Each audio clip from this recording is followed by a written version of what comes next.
Dari spion ini, kita melihat lalu lalang kendaraan di Bandar Lampung yang saat ini sedang berusaha meraih mimpi menjadi kota metropolitan.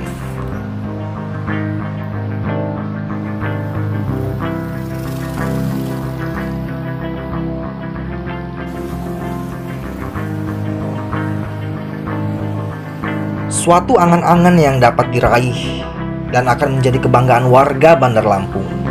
Karena tak hanya pembangunan yang pesat, tapi juga kemajuan ekonomi bagi daerah ini. Akan tetapi di tengah hiruk pikuk ini, apakah kita sudah menyediakan ruang terbuka hijau sebagai upaya peduli lingkungan dan kesehatan warga kota Bandar Lampung itu sendiri?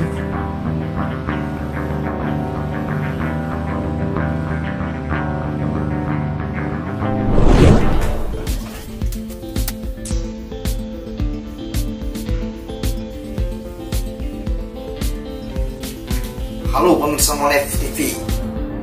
Kalian tentu sudah mendengar ataupun membaca berita dari media pemberitaan yang mengabarkan bahwa Bandar Lampung masuk peringkat ke-8 udara atau kualitas udara terburuk se-Indonesia.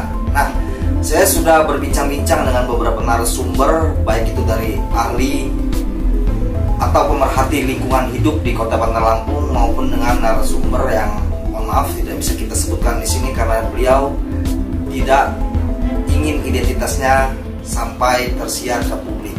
Nah, salah satu untuk memperbaiki kualitas udara di Bandar Lampung adalah pembangunan ruang terbuka hijau. Namun berdasar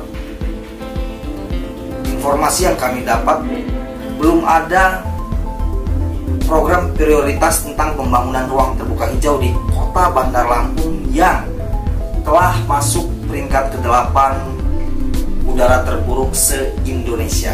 Nah, bagaimanakah ruang terbuka hijau di Kota Bandar Lampung dan bagaimana kondisi lalu lalang kendaraan itu sendiri di Bandar Lampung? Simak terus fakta hanya di Monev TV. Transparan, akuntabel, analisa tertuju. Pemkot Bandar Lampung yang terus berupaya membuka peluang besar investasi pembangunan dan peningkatan ekonomi diharapkan mesti juga memerhatikan tata ruang space area atau ruang terbuka hijau untuk masyarakat kelas menengah ke bawah agar tidak terjadi ketimpangan sosial. Space area berfungsi sebagai tempat tumbuh kembang tanaman baik alamiah maupun yang sengaja ditanam. Dalam Undang-Undang Nomor 26 Tahun 2007 tentang penataan ruang tertulis, 30% wilayah kota mesti berupa ruang terbuka hijau yang terdiri dari 20% publik dan 10% pribadi. Contoh ruang terbuka hijau publik yakni taman kota, hutan kota, sabuk hijau, sekitaran sungai, pemakaman, dan rel kereta api. Ruang terbuka hijau privat yaitu berupa kebun atau halaman rumah atau gedung yang pemanfaatannya terbatas. Warga Bandar Lampung Trihandoko mengungkapkan keinginannya atas pembangunan ruang terbuka hijau.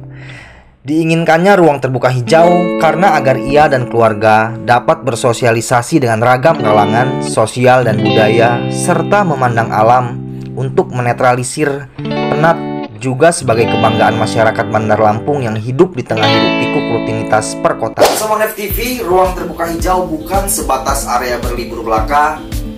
Yang lebih penting, ruang terbuka hijau itu berfungsi pertama untuk menjaga ketersediaan lahan sebagai kawasan resapan air, kedua menciptakan aspek planologis perkotaan melalui keseimbangan antara lingkungan alam dan lingkungan binaan yang berguna untuk masyarakat. Ketiga, meningkatkan keserasian lingkungan perkotaan sebagai sarana pengaman lingkungan perkotaan yang aman, nyaman, segar, indah, dan bersih.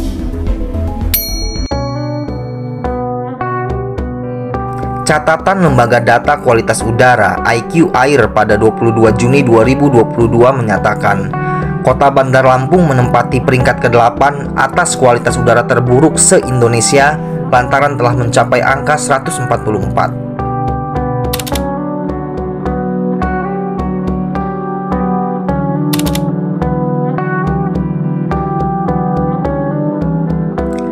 Buruknya udara bagi warga yang bertempat tinggal di kota ini dapat dinetralisir paling tidak atas pembangunan ruang terbuka hijau. Sebab space area alami atau buatan paling sedikit mempunyai fungsi, yaitu sebagai paru-paru kota, pengatur iklim mikro, sebagai peneduh, sebagai produsen oksigen, penyerap air hujan, penyedia habitat satwa, juga penyerap polutan dalam udara dan air serta tanah, dan juga dapat menahan angin. Nah, selain untuk lingkungan sehat, ruang terbuka hijau juga mempunyai paling sedikit 3 potensi, yakni 1. Berperan sebagai fungsi sosial budaya yang menggambarkan ekspresi budaya lokal, media komunikasi, dan area rekreasi. 2. Fungsi ekonomi sebagai sumber produk yang bisa dijual seperti tanaman, bunga, buah, daun, dan sayur mayur. 3. Sebagai pemberi fungsi estetika yang meningkatkan kenyamanan, dapat memperindah lingkungan kota dan menciptakan keserasian yang menyeimbangkan area terbangun dan tidak terbangun. Bencana ekologis yang merugikan masyarakat dapat terjadi andai pembangunan wilayah kota Bandar Lampung tidak menyeimbangkan penyediaan ruang terbuka hijau.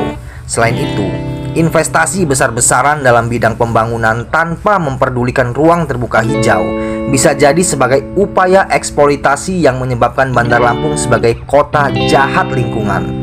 Sebagai upaya memberi udara yang sehat bagi segenap warga, maka berdasar Peraturan Daerah Kota Bandar Lampung Nomor 10 Tahun 2011 tentang Rencana Tata Ruang Wilayah Kota Bandar Lampung tahun 2011 sampai 2030, pemerintah diharapkan melakukan intervensi kepada investor ataupun developer sehingga ruang terbuka hijau memberi efek positif bagi udara kota ini yang telah menempati peringkat ke-8 terburuk se-Indonesia.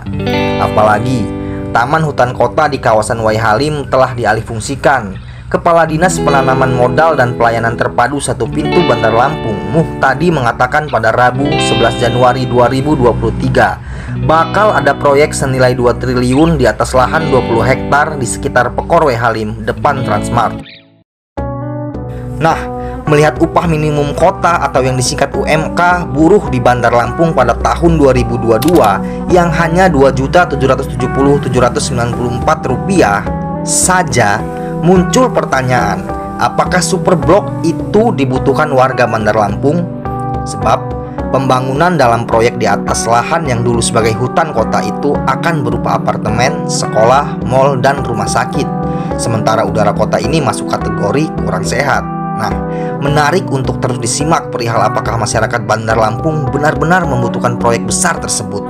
Dan apakah kota metropolitan selalu meninggalkan kesan megah tanpa ruang terbuka hijau yang dapat diakses semua kalangan? Saksikan terus Monev TV.